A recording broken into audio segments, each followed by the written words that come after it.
मेरे साथ जो साथी खड़े हैं कुछ भीम आर्मी आज़ाद समाज पार्टी से जुड़े हैं और कुछ सामाजिक कार्यकर्ता हैं और बहुत सारे लोग हैं। मैं एक एक करके बात करूंगा और बात करने का जो विषय है वो ये है कि एक समय पे 1970 के दशक में जिन लोगों को नहीं पता है, जो नई पीढ़ी के लोगों ने बता दूं कि इंदिरा गांधी ने अपने समय पर एक 20 सूत्रीय कार्यक्रम चलाया था। 20 सूत्रीय कार्यक्रम में जिन लोगों के पास ज़्यादा ज़मीन थी उनसे ज़मीनें वापस ली गई और उन ज़मीनों को या फिर जो ज़मीन सरकार के पास पड़ी थी उस ज़मीन में शेड्यूल कास्ट के यानी दलित समाज के लोगों के लिए पट्टे दिए गए थे। पट्टे की ज़मीन दी गई थी, कहीं उसको पट्टा कहते हैं और कहीं दूसरी भाषा में भी उसको कुछ कहा जा सकता है। उत्तर प्रदेश में, हरियाणा में, खास तौर से हिंदी बेल्ट में बड़े पैमाने पर ज़मीनों का वितरण हुआ था।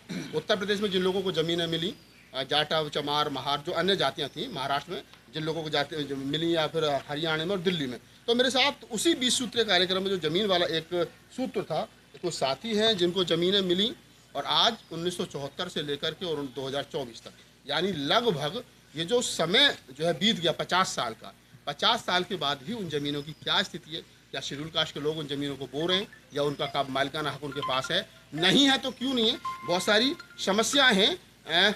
क्या है मैं एक एक करके पूछूंगा। पर्चे के साथ में क्या नाम है आपका? सर संदीप बागड़ी, भीम आर्मी से नजफगढ़ जिला संयोजक हूँ।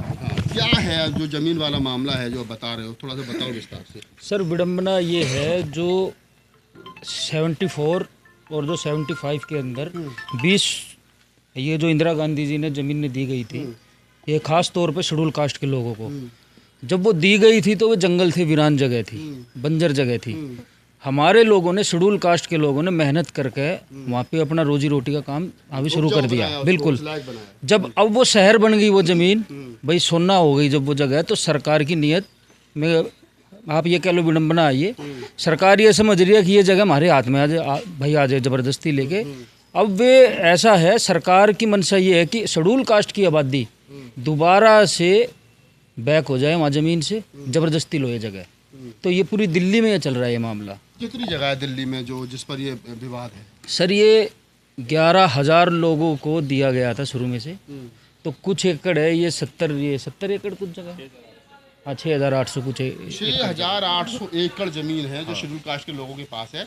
जैसा बता रहे हैं बागड़ी जी के समाज जो है उसको सरकार ने दी थी, इंदिरा सरकार ने दी थी, इंदिरा गांधी की सरकार ने दी थी, कांग्रेस की सरकार ने दी थी और मोदी की सरकार 50 साल के बाद उसे छीनना चाह रही है। कुछ तो कह रही होगी सरकार, क्यों ले रही है वापस? सर वो शहरीकरण हो गया तो पेट में दर्द हो रहा है उनके कि शेड्यूल कास्ट के लोग अब अच्छा खा रहे हैं, ज़मीनों से कुछ जेब में आ रहा है उनके, तो सरकार को ये बर्दाश्त नहीं है।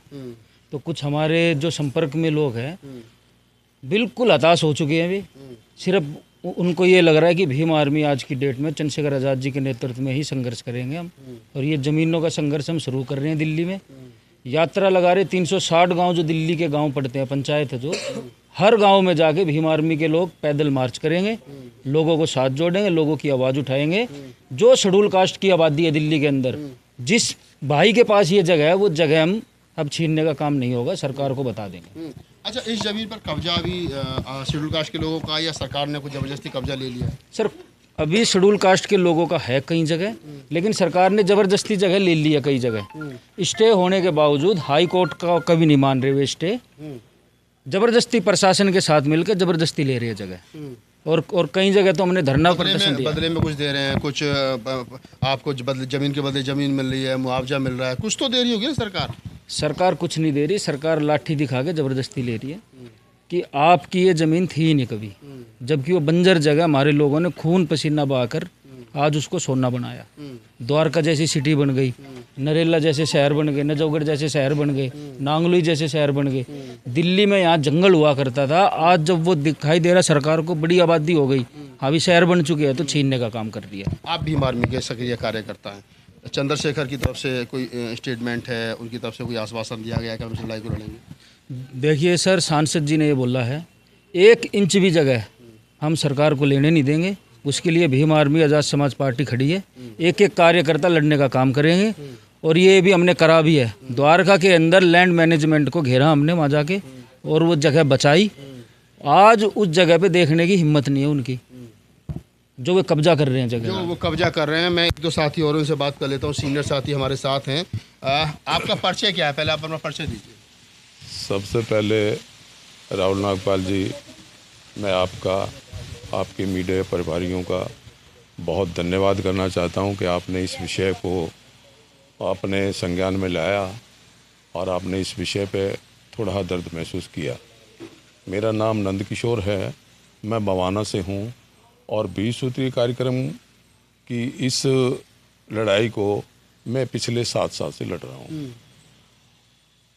अब देखिए, हमारे पास एक रसीद है LR37 और एक उस वक्त के प्रधान ने हमारे को एक सर्टिफिकेट दिया था और रेजुलेशन पास किया था कि ये ज़मीन आपकी हो गई है।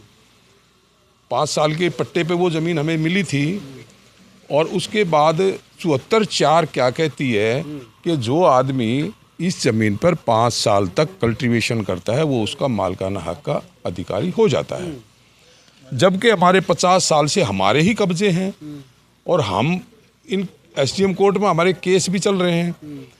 आपको ये भी पता होगा कि जो कनॉट प्लेस में 5-5, 10-10 रुपए की तह बाजारी कटती थी, उन्होंने आज कनॉट प्लेस में 20-20, 50-50 गज की दुकानें ले रखी हैं। बिल्कुल 300 कॉलोनियाँ जिनका ये नहीं पता ये बांग्लादेशी हैं या ये हिंदुस्तान के भी हैं या नहीं हैं, वो कितना बड़ा रकबा इन्होंने रेगुलराइज कर दिया और हम मूल निवासी भारत के और हमारे को ये कह रहे हैं बेदखल करना चाह रहे हैं, जिससे हमारी कोई दखलंदाजी नहीं उसमें। अच्छा, तो ये तो गलत होगा। आप किसान हैं, जमीन आपको मिली थी? जमीन हमें मिली थी। कितनी जमीन मिली थी आपके परिवार को? ये जैसे जैसे गांव में जमीन थी उसके हिसाब से मिली थी। हमें 1 एकड़ मिली थी बवाना। अगर आपको लगता है कि हमारा काम बहुजन समाज के लिए महत्वपूर्ण है तो आप हमें आर्थिक सहयोग के लिए सीन दिखाए गए QR कोड स्कैन और फोन पे और गूगल पे और UPI और बैंक अकाउंट में कर सकते हैं। फोन पे, गूगल पे 9250529129, UPI 9250529129@YBL। Bank account state bank of India AC 104299462008, IFSC code SBIN 00066563।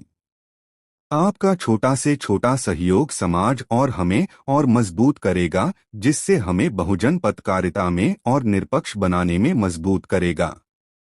जय भीम, जय भारत।